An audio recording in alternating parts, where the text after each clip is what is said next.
What is going on, everyone? Welcome on into a late Coffee with Broad / Sports Talk with Broad. So much happening today. Carson Wentz gets traded. There's still a lot of meat still on the bones with the whole Sixers-Nets matchup that will happen Thursday night. And then just recently, within the last half hour or so, here's baseball. The owners are jerk-offs and they're canceling more games, and it's disturbing. I thought we were inching our way closer, and once again, I got fooled like the dope that I am. And I could have sworn when I started my day, it's kind of ironic how things come full circle. Right now, I'm having a late cup of Joe. This morning when I had my fat Dunkin' coffee and I'm sitting at my table upstairs in the kitchen, I'm hanging out with my dog. I posted a picture on Twitter. You can follow me at Broads81. Of course, a fantastic follow with my unbiased opinion, of course. And I thought we were going to have it, Zolo. We were going to have it. She was licking my face and everything, but nope. A big smack in the face is what I should receive, and there's definitely a lot of things we're going to discuss. Before we get into it, though, if you are new to the channel, make sure you hit that subscribe button, hit that thumbs up button as well. I greatly appreciate it. If you're looking to buy tickets to go to any event out there, you can utilize the promo code BROADS at SeatGeek's checkout page for $20 off, and there's so many fantastic prices right now for so many different events, so make sure you check it out. I'm basically paying for your parking and eliminating those fees. So it's a no-brainer. Promo code Broads. Then lastly, TikTok at Broads Media. Make sure you hit the follow button there. But where we have to begin is the fact that I looked at my phone on Twitter and I was scrolling to see if baseball would ever return, and bang, I get hit with an Adam Schefter bomb that Carson Wentz is being traded to the Washington Commanders. Carson Wentz is a commie. And my instant reaction is just like any other Philadelphia fan out there, and that's to laugh knowing that he has to play here in Philadelphia, and not only when he plays here or when he plays the Eagles twice a year, but when the Eagles do go down to Washington, they absolutely take over that environment as well. So he'll be playing in front of what? 40,000 Eagles fans on his home field. And the fact that he wanted to get away from the East Coast because Indianapolis fits his style more. But then within 1 year, you could tell right from the jump of the tone of the Colts front office that he would not return. And I know it's easy to say, if Frank Reich was willing to give up on him, is it possible that the owner and Chris Ballard overstepped Frank Reich and said, yo, dude, you put your balls on the table for him. You probably shouldn't have. He wasn't good enough. He's a problem. I don't want to hear about his touchdowns and his interceptions because there's obviously a disconnect with him and the team. And this is now the second franchise where this has happened. And he's not the leader that we're looking for. So, Frank, I'm sorry. I don't care what you're feeling. We need to get into a position to win a damn playoff game. We need to get into the playoffs every single year. We're right there, but we're a quarterback away, and Carson Wentz isn't doing it. He lost to the Jags last game of the season to get in. So no, Frank, we're not doing it. I wonder how much say Frank Reich had, realizing that they continue to look at their teams over the years and question how much they're underachieving. But I do find it interesting because there are some Washington fans out there and people looking at this trade saying, okay, so Washington didn't get Russell Wilson, who they clearly wanted to get. Now, remember, Russell Wilson had a no-trade clause, and on top of that, it seemed like Seattle did not want to keep him in the NFC, so they go ship him out to the AFC. So with that, you don't get your Russell Wilson. Aaron Rodgers stays in Green Bay. It's a very weird situation happening in Houston with Deshaun Watson, and there's a lot of legal things that are still up in the air, and there's not enough information on to make that type of splash. And oh, by the way, Jimmy G is Jimmy G. Are you willing to put your cards on the table for Jimmy G? So when you make that move, and then you analyze the NFC East for what they are, the Washington Commanders have a good defensive line. Ron Rivera is a very respected coach. Now that Amari Cooper is no longer with the Dallas Cowboys, they have the best wide receiver in the entire division in McLaurin. Not my opinion. I'm just giving you what I'm hearing about how there is some optimism for the deal. Now, I think as Eagles fans, it's easy to just look at it with zero sort of positives. But if you remove the Eagles goggles and the Eagles glasses, is there validity to saying it's a calculated risk worth taking if you are Washington? A second, a couple thirds, depending on the snap count, though, it can improve to another second-round pick. But if you see it from that level, is it worth the risk? Because as I just alluded to, the draft isn't also very deep, and it seems like that is a very well-known thing around league sources that I don't know how I'm feeling about some of these quarterbacks that are entering the draft this season. With all of that knowledge, to acquire a Carson Wentz, whose ceiling is great, although we know that there's downfalls with him, is it worth a shot? And with this money, I get it, it's a lot of money, but it's not as if they are tied to Carson Wentz forever. This is something where if it doesn't work, you did give up compensation, but it's not compensation that's going to set your franchise back for 10 billion years. And trust me, Washington is not the organization to value the way that they prepare and value the way that they study around the league and do their research and push the buttons. I mean, trust me, they are a disaster, and I understand that they can't get out of their own way.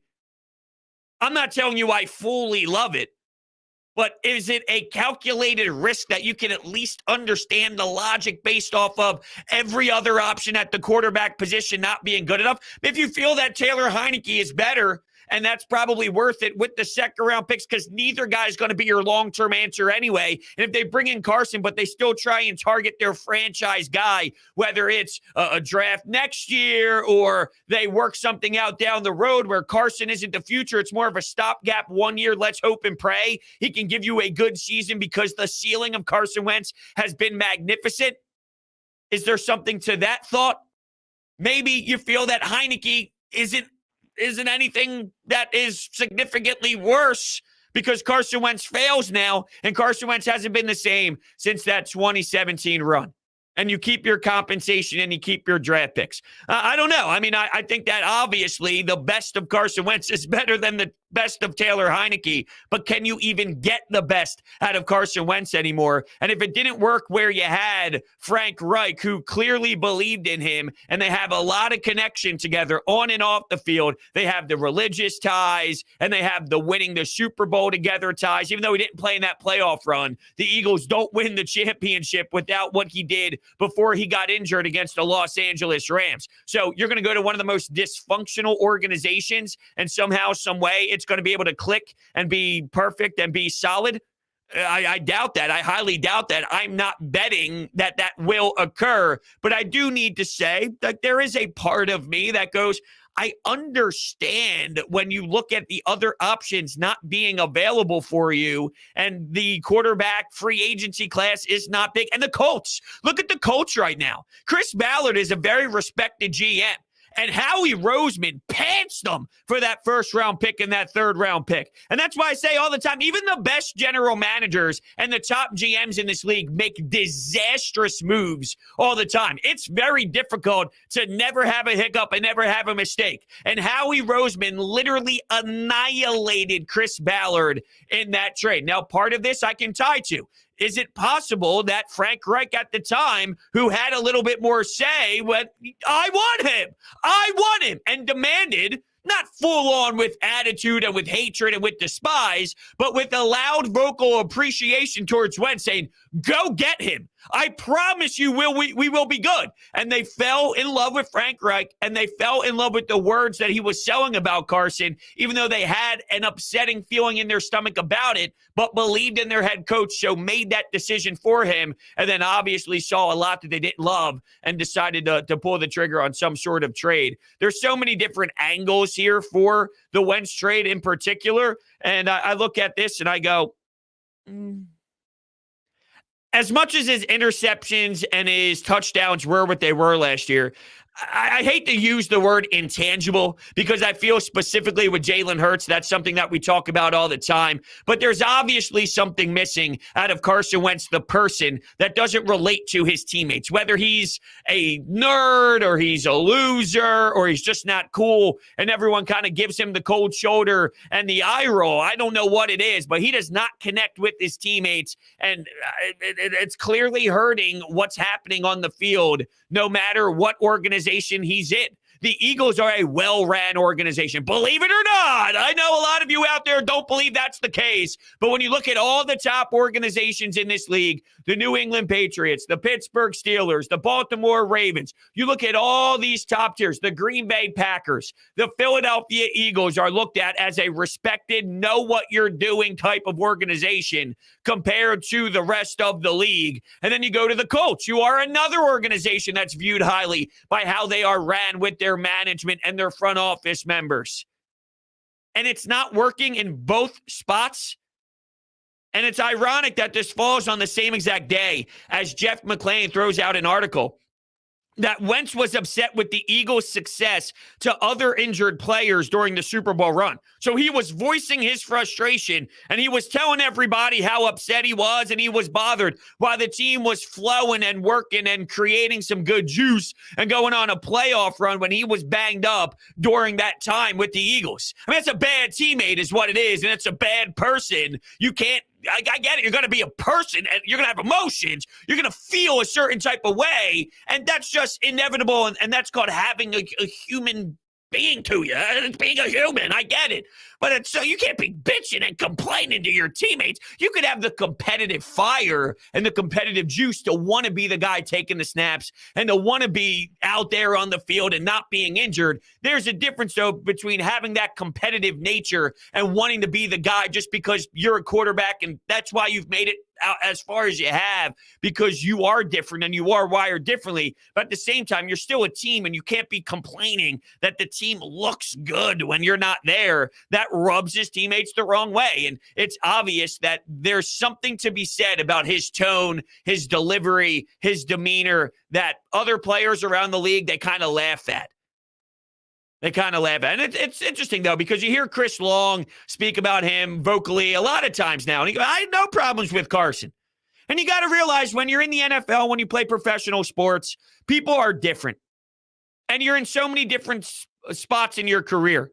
I had a buddy who plays professional sports. And when he was 21, 22, 23 playing in the league, compared to being 28, 29, 30, you hang out with younger kids on your team or younger guys, younger men, I guess I should say. But then there's also the 30-year-old who has kids and you hang out with him too. It's a different environment. Everyone's in a totally different spot in their life and they live a different lifestyle outside. But when you're in the room or when you're on the field, you forget about all the differences and you just battle and you go to war for one another within the sports world, of course. It seems with Wentz, there's something so disturbing to everybody else that doesn't resonate with him. And it's pretty problematic because a lot of these professional athletes understands how that works. It's pretty problematic if for him, it's nowhere even close to settling inside that locker room with anybody else. He's just not self-aware.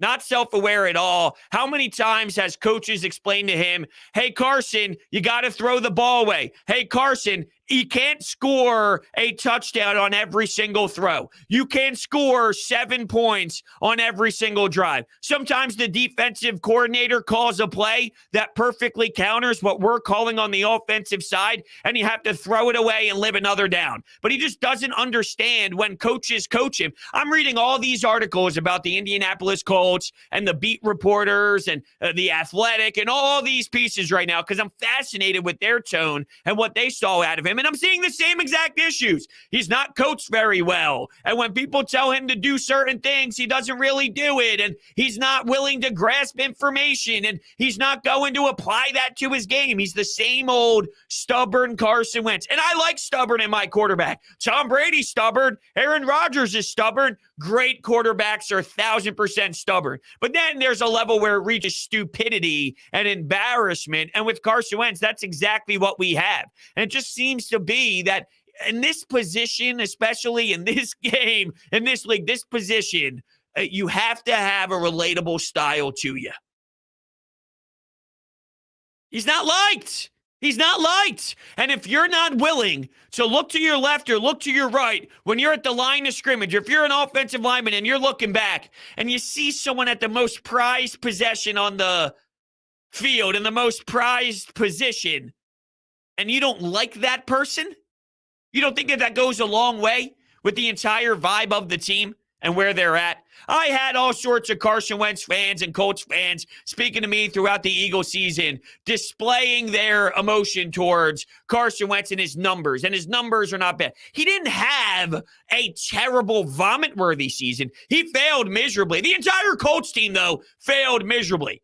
If you're the defense, you can't allow the Jags to do what they did to you in that last game of the season. It's just unacceptable. And I heard the argument of that. Well, sometimes you lose to bad teams. And I make that argument all the time throughout a 17-game sample size, even though this is the first time it's ever been a 17-game sample size, a 17-week schedule, an 18-week schedule. You do lose to the Giants, even though you're a better team than the Giants. You do lose to the Dolphins in the beginning of the year, even though you're a better team than the Dolphins. I'm just using examples of how good teams can lose to bad teams throughout a window of time. But when it's the last game of the season, win or get in, there's a different sense of urgency that locks you in and puts you in a different focus level. And they were so far out of that it makes me uncomfortable to ever analyze Carson Wentz the same way with that being there. But the whole team stunk. The whole team failed. The defense failed. The defense was better all year long. And here's Trevor Lawrence playing with an open mind, no pressure whatsoever. And the Jags crushed you and broke your souls.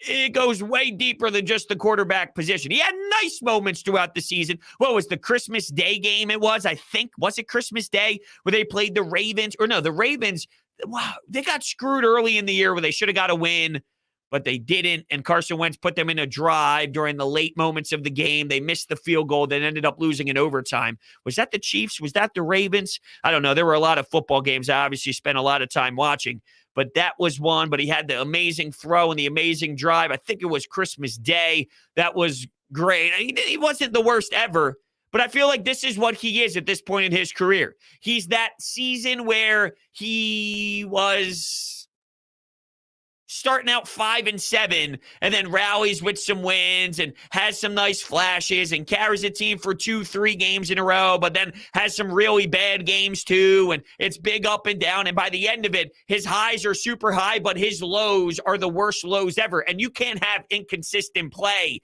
at the quarterback position. And that's the problem. That needs to be something where you go into the night saying, I know exactly what I'm going to get from Aaron Rodgers. I know exactly what I'm going to get from Josh Allen. I know exactly what I'm going to get from these quarterbacks. And obviously you have bad moments here and there, but you can't have inconsistent where you don't know. Is it going to be top 5 talent in the league tonight? Or is it going to be worse than anything Ben DiNucci ever put on display? And that's the level of extreme too, where if you just have a consistent quarterback, like Ryan Tannehill, for example, he's not great. He's not awful, but you understand what you can get out of him, and it's a lot easier to build an offense and have an identity and a brand when that's the case, because you can rely, even though the skill set has a cap and the skill set stops at some point, you understand what range you're getting out of Ryan Tannehill, which is a certain level of average, but with Derrick Henry, and then you obviously have Julio Jones, and you get different receivers in the mix as well. You can establish something when you understand what you're getting. You have no idea week to week what you're getting out of Carson Wentz, and I could see how that is a very difficult task if that's the organization that you follow. $5 from Halo coming into the chat right now. I'm a little nervous. He may get some revenge this year. The East is a wonky division. Are the Eagles in a position to fight for the NFC East? I guess so. They won 9 games last year. The Cowboys, they win football games, but they always fail in the moments that they need to have more success. They don't win playoff games, but they win regular season games. Amari Cooper, though, even though I still think that they're going to be a team that can do some damage and definitely win games still. I don't know. It's up in the air for everyone. Honestly, that's how wonky. You're right. When you say wonky, it's hard for me right now, too, because free agency, the draft, the team we're talking about right now on March 9th, 2022 at 8:22 p.m. is nowhere even close to the team that we're going to be dissecting at the end of August as we enter week 1 and we think about September and the fall in football. So I don't truly know exactly what's going to happen, but can he have a good game? No, obviously, yeah, obviously. The Eagles aren't some stacked team where they don't have deficiencies. They have flaws. They don't have a linebacker. They don't have an outside corner. They don't have the best in the world at the safety position. You signed Anthony Harris to a short-term deal last year. You have no pass rush at all, so your defensive line is not good enough. You need help at the wide receiver position. You still don't know what your quarterback is. So does Carson Wentz have a chance to beat the Eagles whenever they see each other and they have a chance to make a little bit of noise? Well, sure. I mentioned to you that their defensive line at the Washington Commanders are a good defensive line. Ron Rivera isn't a joke, and he understands this league, and he does have value in this league and isn't a embarrassment. He's not an embarrassment. So there's something to that. I can't die on the Cowboys hill that they're going to run away with this thing, and I don't know if the Eagles are going to win the division. So sure, is it possible? They won it the other year. They won it a couple years ago without a Wentz. The problem is we have no idea what Wentz is going to be. His ceiling, we've already seen him established in this league be something special, but that was so long ago, and that was before a lot of injuries. He did play the whole year, though, this year, and he does have 16-game seasons under his belt at this point. So the whole injury prone and he always gets injured, I think that's different than saying he's had a injury history in the past that definitely did screw up things in the knees and screw up things in the back. And it takes time to recover from that. So is it he'll never recover from it and this is who he is? Is he just never as good as what he really put on for that full season? And that was more of the anomaly when you look at the entire Carson Wentz picture by the end of his 8, 9, 10-year career, if that turns into journeyman or not, whatever, let's just say in a hypothetical world, that one stands out way more than the rest? Or will he have 3 years like that sprinkled in a 10-year career or 2 years sprinkled like that within a 10-year career? And once again, remember, I'm talking about if that does go as long as it does, the 10 years, it's about turning into a journeyman. He might have went from top 3 in the entire league, keep in mind, top 3 player in the entire league to a Ryan Fitzpatrick type of guy. But I never even finished my point, I don't think, on what the Colts do from here. Where do you go? Where do you go? What quarterback do you bring in? Here's another year, another season where they feel that they're a quarterback away. They have their players on the defensive side that they love, as they should. The offensive line in years past was tragic, made moves on that. Now, their wide receivers, yeah, you need to add more, for sure. Who do you bring in? What satisfies anyone? You can't tell me that it's someone in the draft when everyone's running away from that. You can't tell me that it's Jimmy G. Feel that good about Jimmy G? I'm not even a Jimmy G hater. I think he gets hated way more in the football world than he deserves to get hated. You don't just go to NFC championship games, Super Bowls, and be the worst thing ever like the frustration of fans feel to say about him. Same with Jared Goff. He's not this bad that he shows in Detroit. He's not as great as he showed you in that 1 year when he played for the Rams and went to the Super Bowl either. But there's obviously a middle ground for me when I see both of these players play. If you're constructed around them well and you have a good coaching staff, then I think you can win some games with them, and their track record has proved that. But I digress. What do you do if you're the Colts? $2 more with Halo. Speaking of linebacker, should we overpay for Wagner? I think that there's another name that's out there that's more intriguing, and it's from the Arizona Cardinals. How about a little Jordan Hicks coming back and returning, although we know exactly what's going to happen. It's going to be something very similar to what we saw before he left town, which is couldn't stay healthy. Goes to Arizona, stays healthy all of a sudden, and then with the luck of the Eagles fans, he'll end up signing here. We'll be excited to have some sort of linebacker, and then bang, he just won't be available for you because that just tends to kind of happen here. We get excited about something. Same thing happened with Deshaun Jackson. Hey, let's bring him back. Yeah, what's going to happen? He could barely play. He played one half of a Washington football team game, and then the rest was basically history, and it does seem to do that, unfortunately, for us. I'm going to open up the phone lines now if you are interested in calling into the show at 856-442-9805. You can call in and speak with me and share your opinion on everything that we talked about with Carson Wentz. We could touch on the Eagles. I know the Jalen Hurts topic has been brought up as of late. And even with the whole Seattle thing, you make a move with Denver. I know that there's some speculation out there about Denver gave up too much. And I think that it was a fairly compensated trade. I mean, yeah, they gave up a lot.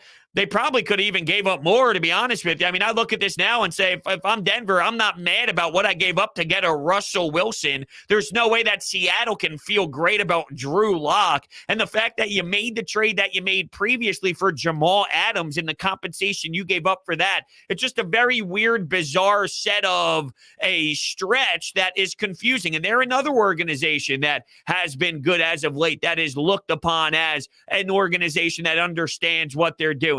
And I actually heard a little bit of the breaking news when it first happened. Colin Cowherd threw something up on his social media, a little video of him speaking in the car. And something that he brought up was the fact that, this organization, they don't draft very well. They miss all the time. They don't do good. They haven't done well in an extremely long time. They don't draft well with their higher picks. And I start laughing because everyone's, Seattle, they got DK Metcalf. They know what they're doing. How come the Eagles can never be Seattle? This is the type of frustration that I hear out of Eagles fans. Yet, when you look at these other organizations, Chris Ballard viewed very highly. Miserable couple of off seasons for him.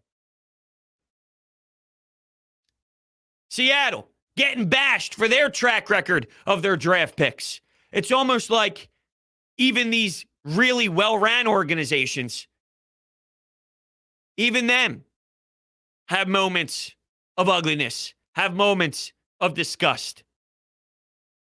Just put that in perspective when you're thinking about Howie Roseman, who is an easy hater. Okay, we're going to go to the phones. Let's bring in Nolan in Hilltown, PA. What's up, Nolan? Hey, bros. What's happening? How are you? I'm doing well, man. How are you tonight?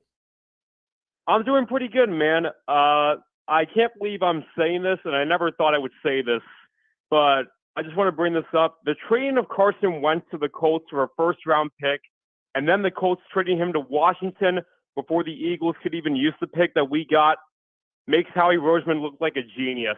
Well, I mean, I've been saying this for a while now. He's nowhere even close to as bad as what Eagles fans make him out to be.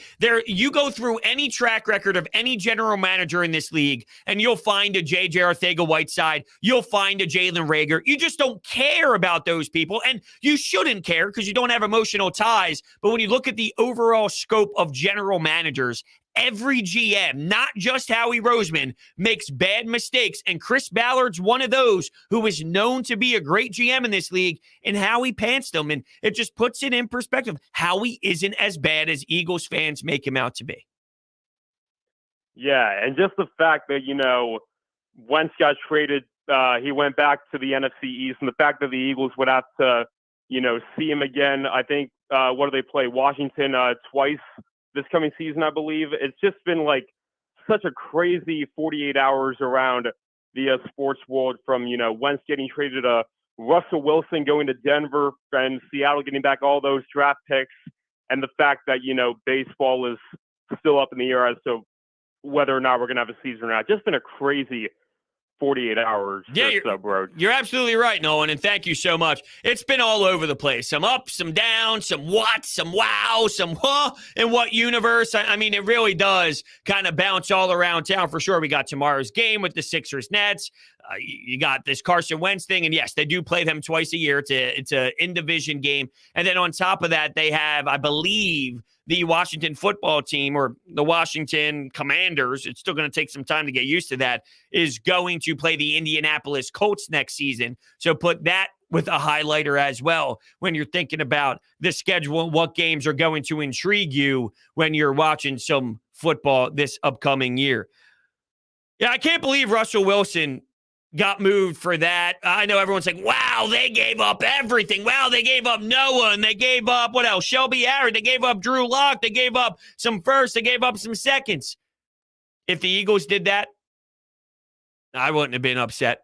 Obviously, different players. If they gave up something like that to acquire a Russell Wilson, I'd be stoked. And this is coming from someone who looked at Jalen Hurts at the end of the offseason and was willing to give him another year and willing to allow for him to grow, because athletes do get better. Now, ultimately, my message has been the same. I believe Jalen Hurts will be better this year than he was last season. Even though I expect him to improve, his ceiling is still not going to be good enough by the end of it, which means we'll probably have to look in another direction at some point. So knowing that information and realizing that that's where I'm at, if I could find a way to get better at that position right now, I'm going to do that, especially if Russell Wilson is that option. Now, keep in mind he had the no trade clause, which changes everything. And two, I keep hearing this, his age, and I'm afraid of his age, and he's too old. You said the same thing about James Harden. It's not the same anymore in the NFL where you break down mid-30s, early 30s. You still have plenty of miles on the tires for Russell Wilson. And by the way, you have one of the best offensive lines in all of football that's going to keep your quarterback upright and give you a great position to feel that pocket. And then, of course, establish a run game when needed with Jason Kelce outperforming Miles Sanders, running down the field and opening up all sorts of lanes and getting you some action and some 20-yard chunks along with everything else. So, I would have done that in an absolute heartbeat, but he needed to, Russell Wilson, that is, say yes and accept being traded to the Philadelphia Eagles. And obviously, the move is what it is. And there's Deshaun Watson still available. And obviously there's a bunch of attention towards the legal side of things. But trust me, Howie Roseman and Jeffrey Lurie, they're doing all of their research. They're making all the calls in the world, and they're going to address the QB position if they can. And I'll touch more on that in just one moment. But first, WinView is the nation's leading sports predictor, allowing you to compete in pregame or live contest against other people, not the house. Answer questions about each game before it begins or play in quarter-long contests while watching the game to take your viewing experience to the next level. The way that this works is you join a contest, you throw in money. Let's use $20 as an example. You each throw in $20. You're playing against somebody else. And I'll give you an example of, let's say, the Sixers playing the Nets. Will Joel Embiid outscore Kevin Durant? Yes or no? Will the Sixers have more turnovers than the Brooklyn Nets? Yes or no? Will Jason Tatum have over 28 points? Yes or no? And you get about 10 questions or so similar to that. Whoever answers more questions correctly will take home the pot. WinView.tv/Broads. The link is down below in the description. Make sure you check that out. Sign up utilizing that link. It will help me out tremendously. And it's a no-brainer. I play it all day long, nonstop, looking at the sports schedule. It's a blast. They have a deposit bonus going on right now where if you drop $50, you get $100. If you drop $100, you get $200. So it's a no-brainer. WinView.tv/Broads. Check it out. We do have phone lines open at 856-442-9805. If you do want to hop on board, I want to hear from you right now. Where do you stand with this Wentz thing? What was your instant reaction when you saw the news? And what do you think about the Commanders acquiring him? Are they stupid? Are they dumb? When you analyze everything, when you analyze them striking out on Wilson, not getting Aaron Rodgers, Deshaun Watson's problem with the court and everything else involved with the situation that he's in, with Jimmy G being the other name out there. Is it an upgrade over Taylor Heineke? And is it a calculated risk that you feel is okay, considering that, sure, they gave up some draft picks, but it's not anything that's going to ruin your franchise forever, and you have a potential quarterback that can play well. It's not impossible. Is there something to that? If I was a Commanders fan, I'd go in with this approach. I don't love it. I'm not wowed. But for a 1-year sample size where, yes, you're paying $28 million, you're paying a $5 million signing bonus, but there's nothing that hits you financially after this year is over. You're willing to give up a couple threes, potentially a couple twos, because it's a second and then 2 threes right now. But one of those threes, depending on a snap count, can move up to a 2. Is it worth it? You can make the argument yes. You can make the argument no. But you can make the argument yes. Now with Jalen Hurts, as the weeks went by And you're allowed to change your opinion, by the way. There's this narrative out there that once you feel a certain type of way, you're never allowed to change your opinion, and you're not allowed to use context to make you feel a different type of way. And when you see other players play and you watch the playoffs, there's a time where you let that digest and realize that, hey, maybe I don't like X, Y, and Z as much as I thought I did now that I watched some other teams play and I watched the tape and I went back to some of the games with Jalen Hurts and this and that. I'm not a hater. And if they rolled it back with him, here's my problem if they rolled it back with him. I'm not as disgusted as other people would be, especially depending on what they do with these first-round draft picks, whether it's acquiring some defensive line help and really gaining some edge rushers and giving you some sort of life in that department because they desperately need it. They target some linebacker help. They target some outside corner. If they do that while running it back with Jalen Hurts, you're not hurting yourself because you're still building for the future while still giving Hurts some time, but really utilizing him as a stopgap. And I understand that, but that's not an awful way to go about things. It's not the worst case scenario to be in the entire world, considering, similar to what I was just saying with Washington, what are your alternatives? You want to get Wilson, but it didn't work out that way, and they wanted to ship him out to the AFC. The draft picks this year, there's just no buzz. There's no real juice surrounding these quarterbacks. And you don't just take a guy just to take a guy. If Jalen Hurts is a 6 out of 10 or a 5.5 out of 10, you don't waste compensation on someone who's a 6 and is really a 6. That's not enough of a gap, not enough of a jump for you to do that. Well, you can target your quarterback position in next year's offseason if you don't see the future here right now. You can't force something that's not there. And if it's not there, it's not there. And you have to understand that. This isn't Madden where you can just go to be a GM mode and start plugging in all these teams and try and do a massive trade and get a huge haul in just to bring in some player that will wow you to death like a fantastic quarterback. There's no fantastic quarterbacks available sitting on the curb waiting for you to pick them up. I don't feel as great as I did, though. We're as optimistic about Jalen Hurts' ceiling now than I did after the season ended. But I guess really, if you go back, I was never really fighting the fight that Jalen Hurts is amazing or will be fantastic. It was just similar to, I kept hearing the outrage of how disgusting he was and how terrible he was. And my point is just very similar to how I approached Brett Brown. Very similar to how I'm approaching Tobias Harris. Very similar to how I'm approaching some of these guys on the field. Andrew McCutchen last year.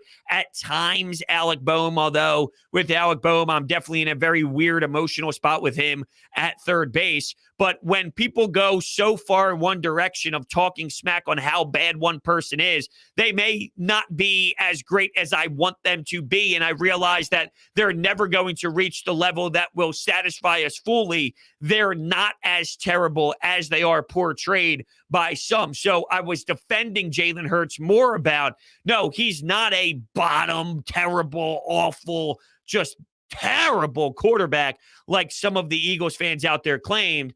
He is still very raw at this. He still is very young at this. I anticipate him growing and getting better. But I do understand the cap on what he provides too. And from that aspect, we have the same goal. We just have a different message. We have a different tone in the message. And whether it's a flaw on my part or not, I have a very strong opinion on what the tone is like. If you say, fuck him, get him out of town. I'm not referencing anyone specific. Let's just pretend I'm talking about Bob Smith. Bob Smith is a player on the Phillies. Okay? So Bob Smith, this hypothetical person. Fuck Bob Smith. Get him out of here. If that's the way that you feel, and I feel, you know what? Bob Smith's not getting the job done. He's not the worst ever. He does some things well occasionally, but I think we need to move on in a different direction. We have the same goal. We have the same timeline. We have the same thought. But I have a flaw in my mind, I guess, and maybe it's not a flaw. Maybe I'm being too harsh on myself, but based off of how it's said, even if we have the same result, that matters to me. And maybe it's because I'm so tied to context. And to me, that feeling and that energy that's given during that type of dialogue is equivalent to context. $5 from Red Hood coming in with a $5 donation. Is Matt Ryan not available? Who wants Matt Ryan? Why would anybody want Matt Ryan? Matt Ryan is absolutely, I don't know what Matt Ryan is right now, to be honest with you, but he's a nobody. Matt Ryan is absolutely a nobody. He had a potential out after 2022. He's got 16 million on this year, 20.5 on next year, but I don't know currently where everything's at with Matt Ryan. I'll be honest with you. The last thing I'm paying attention at all to is what the Atlanta Falcons are doing. Unfortunately for you, Red Hood, I apologize for not having any sort of information on that, on where Matt Ryan is and what's going on with Matt Ryan. But Matt Ryan is toast at this point in his career, and he's absolutely not even a relevant quarterback in my eyes at all. It's been a hot time over the last couple of days with what's happening in the NFL world, and I can't wait. It's happening very quickly for sure. We got a text message coming in from a no-name. How do you feel about the MLB situation, Broach, with more games canceled? I don't feel great about it. I really don't. See, my problem is the owners put themselves in this position where it looks bad right now, and they're trying to blame the players because they're saying, we offered the players, they're not accepting it, and we gave them this deadline. Yeah, you're making up deadlines, and if you started this dialogue properly months and months and months and months and months and months and months ago, these little, and they're not little, but these details and everything that needs to be ironed out, you'd have way more time, because as they're talking about it, everyone's shocked right now that they're talking about the international draft and international money, and like all the jokes are about, if you told me in the middle of last season that the next CBA would come down to international money, international draft, I'd be stunned and I'd be floored. Yeah, all of us would be. But when you're supposed to start these conversations, when stuff like this pops up, you now have the proper time to assess it and figure out how you're going to maneuver around it instead of where you're at now. There was never going to be a deal. The last time they spoke and they met for 2 days, and Rob Manfred said, with a big smile on his face, being the jerk off that he is, I don't know what to tell you about why it took so long, but we're here now and we're having the conversation. You fucked up, Rob. You fucked up. The entire owners fucked this whole thing up, and here we go. They want the public perception to be all about the players, and we actually have some idiots out there who are tweeting at me because obviously I'm showing how annoyed I am on social media, and I tweeted out the fact that I'm disgusted at MLB, and I tagged MLB, and I get the response from Steve Torth, who seems to be been a brainwashed dope, who comments back at MLBPA. So then, of course, I click on Steve's profile because I want to see what other outrageous things that he was commenting on, and he's just ripping the MLBPA and destroying them, and I don't like that. Source, MLB and the PA are still talking tonight. This was 15 minutes ago about the international draft and the draft pick compensation issue. See, the issue is international draft and draft pick compensation.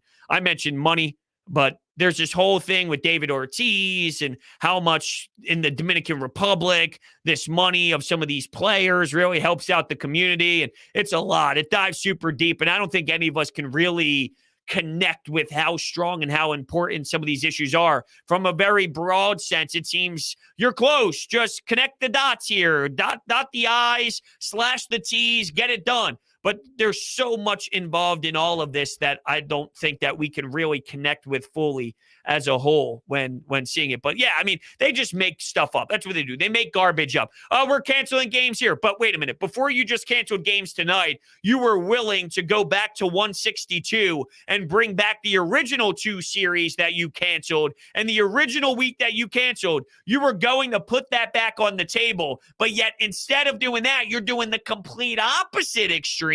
And now we're fighting to have more games canceled, and now it's 2 weeks. It just doesn't all add up, and their entire style is completely out of whack and completely out of touch, and it's even rubbing me the wrong way. Now, I'm brainwashed, and I'm going to be watching the sport no matter what, but I do think it's fair to say that this is definitely creating more toxic environment stuff than you need to. You're doing this yourself. The phone number to text in, it says it right here on the screen. 856-442-9805. That's the phone number to text in. It's the phone number to call in. And there's a lot of different ways that I can connect with you and you can connect with the show, whether that's the live stream in the chat. And I can't thank everybody enough for hanging out with me there, whether it's calling in, whether it's texting in. I greatly appreciate everything. I love talking with you guys every single night and breaking some things down. So that's really where we're at on the front of the Philadelphia Eagles and baseball and where I'm at with the whole Carson Wentz thing.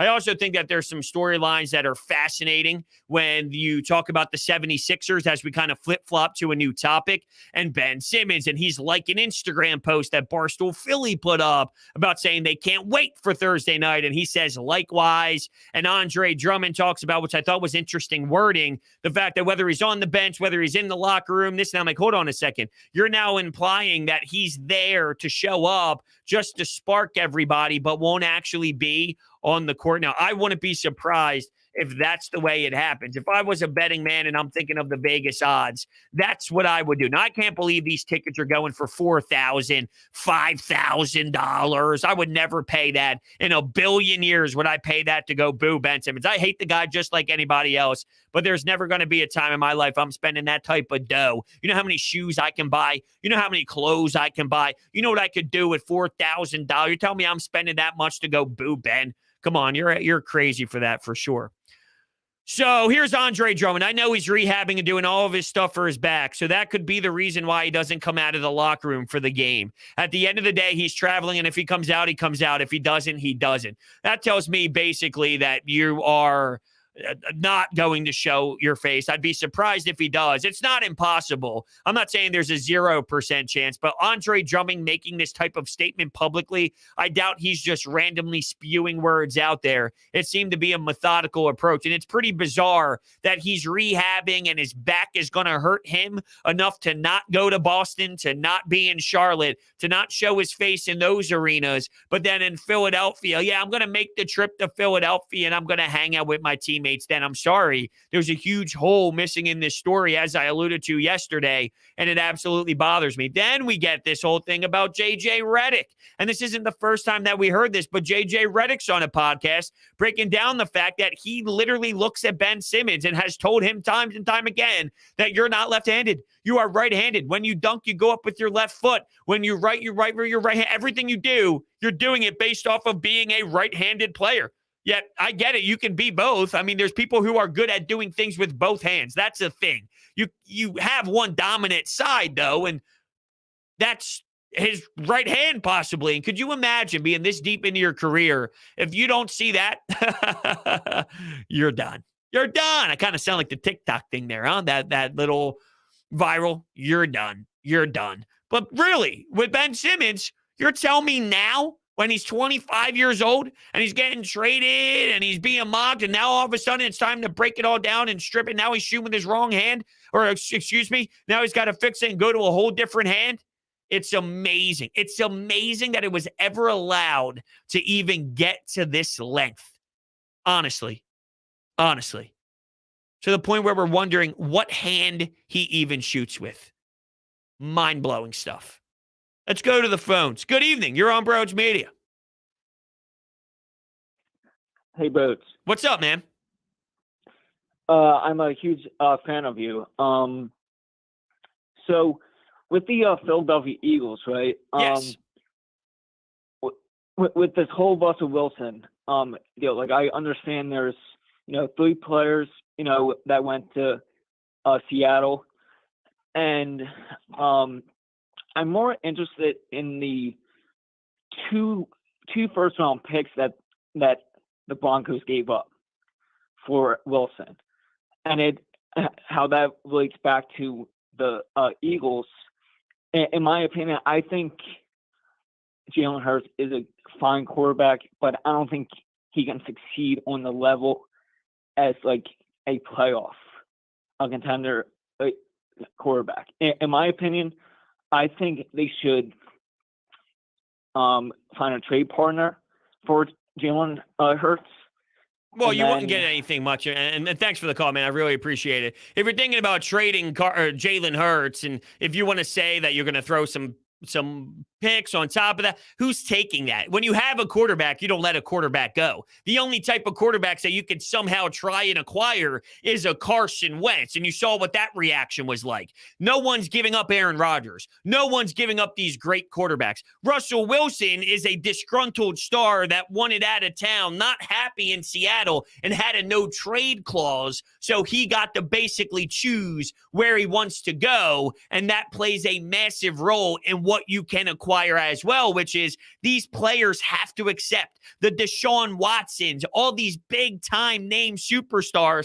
They get to choose basically what town they flee to. So the only person, your hypothetical or the tier of player that we're discussing is something similar to what you'd be picking up a Jimmy Garoppolo. I'm saying that tier of quarterback, and I don't feel that that's a big enough jump for me to apply first-round draft picks or any other sort of draft compensation to then make that move. So that's why I would somewhat put that on a pause and move it aside. If you do bring in some of these guys that you don't feel great about and you're just doing it because technically it's better than a Jalen Hurts, but it's still not your long-time issue or your long-term issue, it's sort of a weird spot to be in. Now, am I being hypocritical because when I analyze the Commanders, I say it's a fine calculated risk?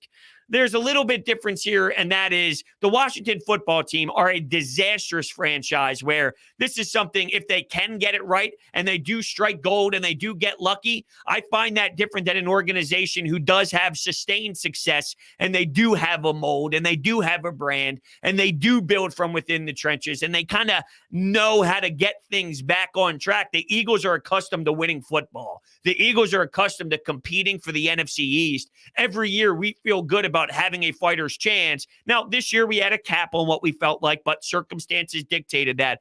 Ultimately, as an entire package of Philadelphia Eagles football, we see good football because they know how to push the proper buttons. When you are an organization that's just filled with failure and filled with awful people that run your franchise, I'm more willing to, I think, be acceptable or more willing to say, okay, I'm willing to take that type of chance because they're so desperate to strike gold, if you will. And that's kind of my thought on that. Let's go to Andre in Vancouver. What's happening, Andre?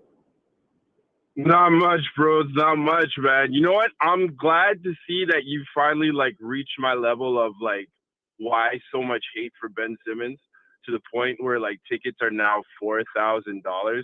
I don't understand, man. I mean, it's like having an ex-girlfriend and you realize early in the relationship that she's not who you thought she was. And then you guys break up, but you're still following her on Instagram and seeing how she's doing and stuff. Meanwhile, you have the love of your life right in front of your eyes. You have literally right now, I feel like we have a chance to have the greatest team in franchise history. But so much of our time and energy is just wasted on.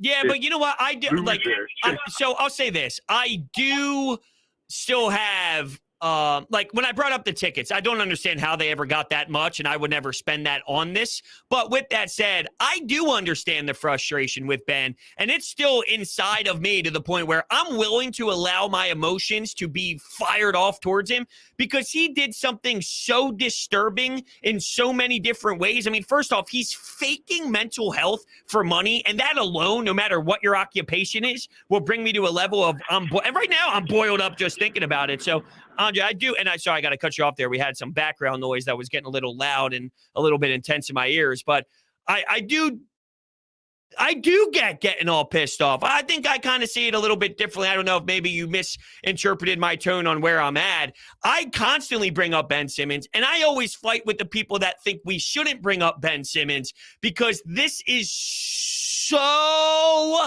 outrageous. This is so extreme. This is so bizarre that him not shooting a basketball in 4 straight fourth quarters in the playoffs, then saying, I don't want to play for you because you guys are too mean because we ask him to get better at the sport of basketball while he takes zero responsibility, doesn't think he needs to at all, sits out, bitches and complains, blames everybody else instead of himself, fakes mental health, then he starts pulling the cards that he's pulling now, releases 9,000 different articles through the national media during his time of not playing.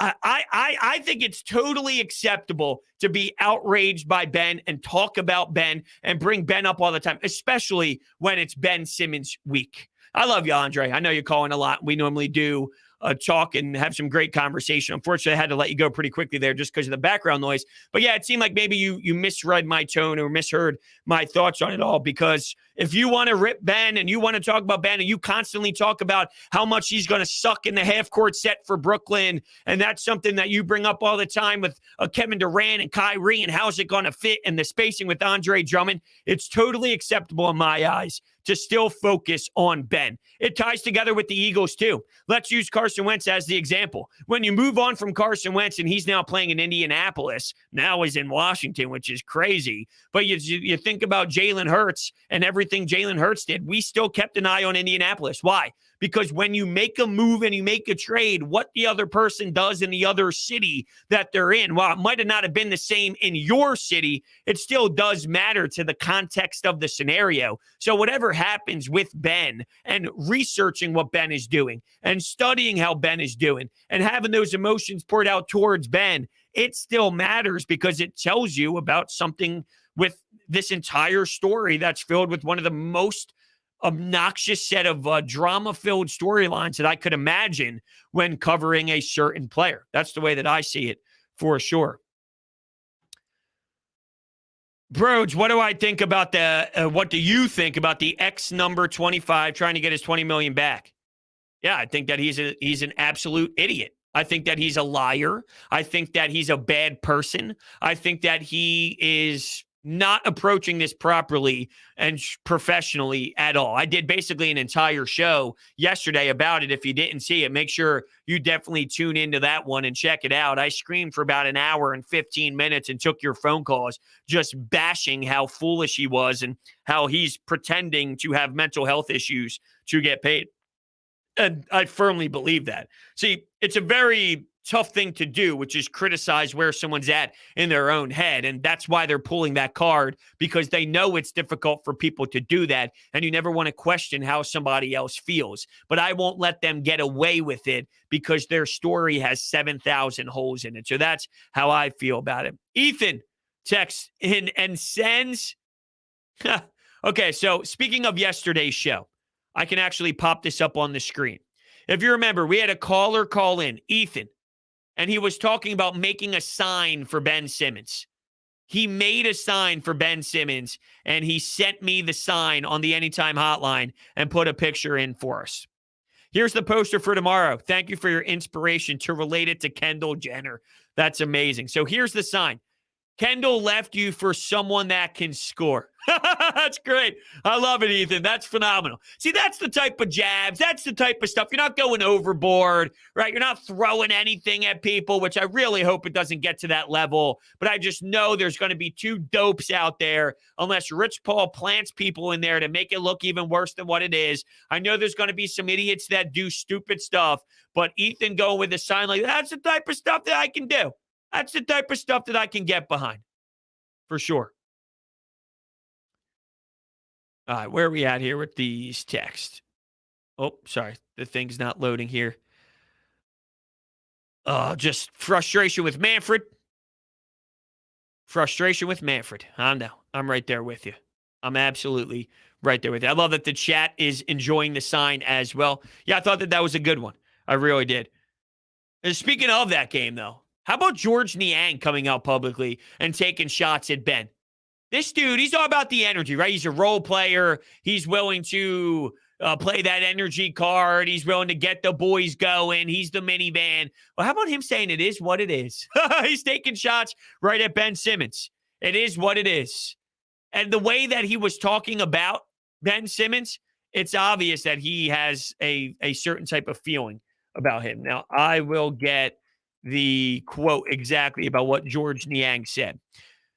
I'm going to try and answer this the best way I can. It is what it is. We have who we have in this locker room, but I think we're happy with who we have in this locker room. I'm just going to leave it at that. It is what it is. He knows what he did or what he had to do to get himself right. Whether that's right, wrong, or indifferent, that's not my place to speak on. Obviously, I have my thoughts about Ben, but if he's happy where he's at, then let him be happy. We're happy we have the guys in the locker room that want to be here. Now, if you make a statement like this, I have my thoughts about Ben, but if he's happy with where he's at, then let him be happy.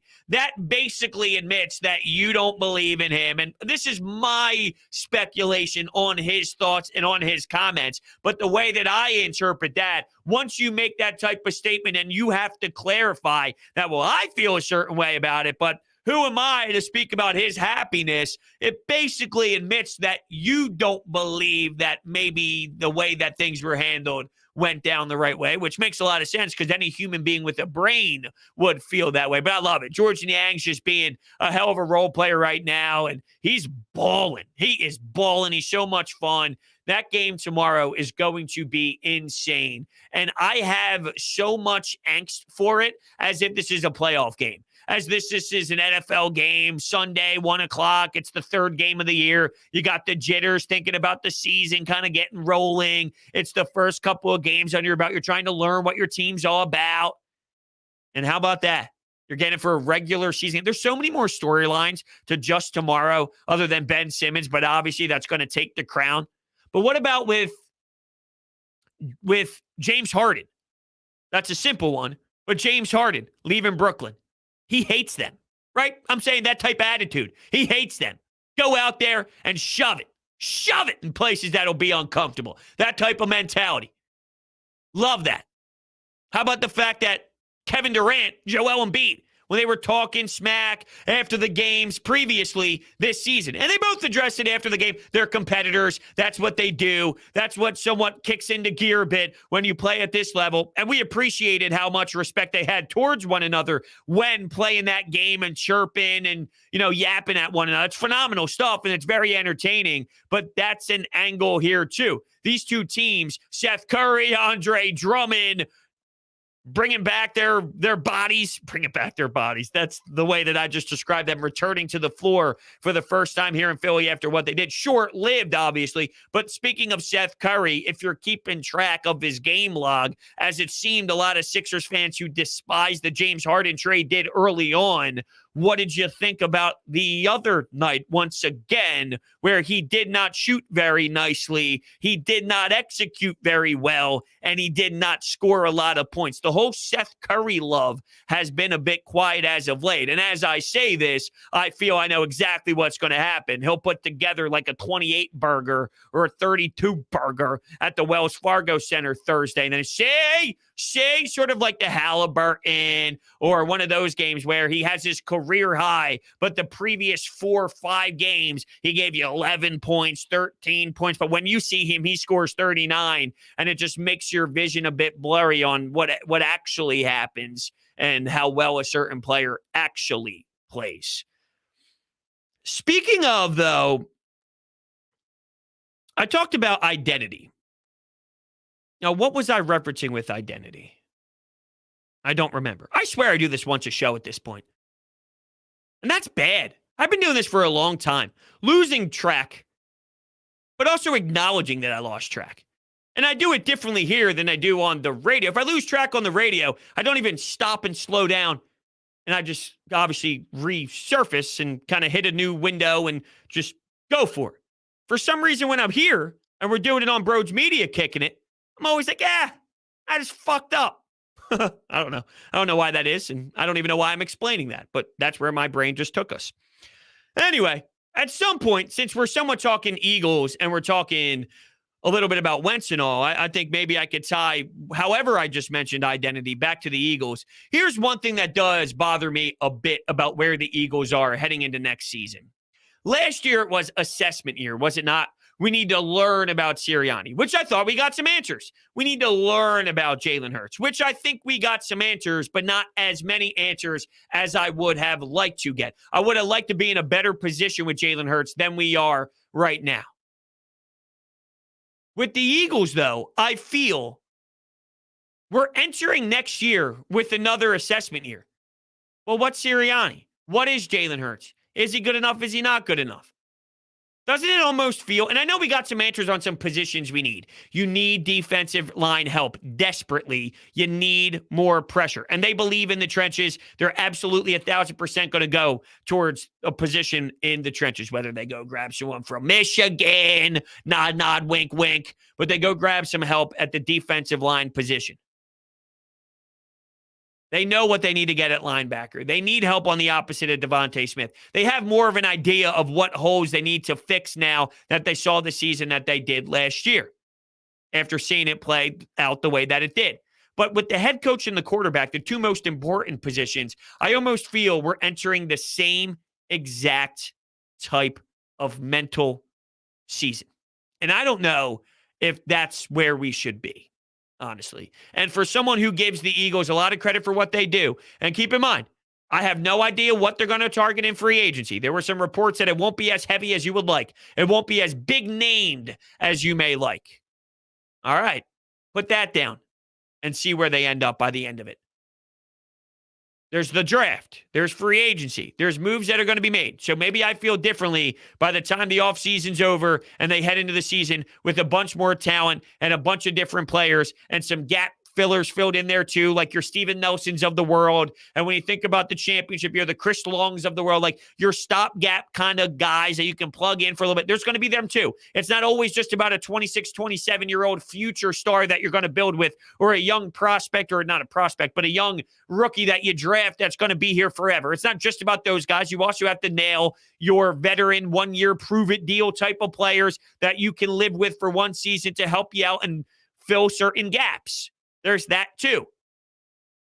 And that's a big piece to the puzzle when you think about your feelings heading into next year. So maybe this is a bit too premature to even bring up. And now that I mention it, yeah, it probably is, because I can't downplay all these additions that are going to happen with, and it's not just with the Eagles, but it's every other team and what they do and what the Dallas Cowboys end up thinking about, and what the Amari Cooper and what the Giants are with their whole new coaching staff and Carson Wentz and everything. Every team is making so many differences to their roster by the time the season begins that I guess it's way too premature to have that conversation. But I do think it's fair, just from a very, very, very far away view of, are we entering another year asking the same question?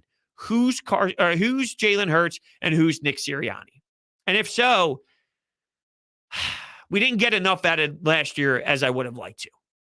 And with that, I think that's where we're going to shut things down here. I want to thank everybody so much for hanging out with me. We kind of hit on a bunch of different topics tonight. I can't wait for tomorrow. It's going to be a lot of fun. If you're new to the channel, make sure you hit the subscribe button, hit that thumbs up button too. And TikTok, Broads Media, SeatGeek, promo code Broads, $20 off.